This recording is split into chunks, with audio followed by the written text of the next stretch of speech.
പെൺകുട്ടി 10 ദിവസത്തിൽ ഒരിക്കൽ ഗർഭിണിയാകുന്നു. ഇങ്ങനെ ഓരോ തവണ ഗർഭിണിയാകുമ്പോഴും ഈ പെൺകുട്ടിക്ക് വ്യത്യസ്തമായിട്ടുള്ള ജീവികളാണ് കുട്ടികളായി ജനിക്കുന്നത്.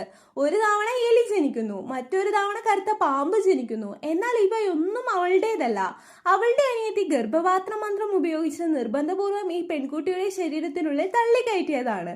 ഇവൾ ഇടയ്ക്കിടെ ഇത്തരത്തിൽ ഗർഭിണിയാകുന്നതുകൊണ്ട് തന്നെ ഇവളുടെ ഭർത്താവ് ഇവൾ അവനെ വഞ്ചിക്കുകയാണെന്ന് സംശയിക്കുന്നു. ഇവൾ എത്ര പറഞ്ഞിട്ടും അവൻ വിശ്വസിക്കുന്നില്ല. ഇപ്പോഴാണെങ്കിൽ അവൾ വീണ്ടും പാമ്പിനെ പ്രസവിച്ചു. ഇത് കണ്ടിട്ട് അവൻ ദേഷ്യപ്പെട്ട് ജനിച്ച പാമ്പിനെ അവളുടെ വായിൽ തന്നെ തിരികെ കയറ്റി.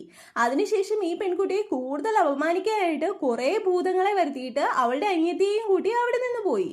ഇപ്പോൾ കൃത്യമായിട്ട് ഈ പെൺകുട്ടിയും അവളുടെ അനിയത്തിയും മനുഷ്യജന്മം എടുത്ത അതേ ദിവസം തന്നെ പുനർജന്മം എടുക്കുന്നു.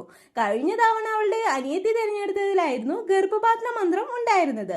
ഇത്തവണ താൻ ചതിക്കപ്പെടരുത് എന്ന് കരുതി അനിയത്തിയെ തിരഞ്ഞെടുക്കാൻ സമ്മതിക്കാതെ ഇവൾ തന്നെ തിരഞ്ഞെടുക്കുന്നു.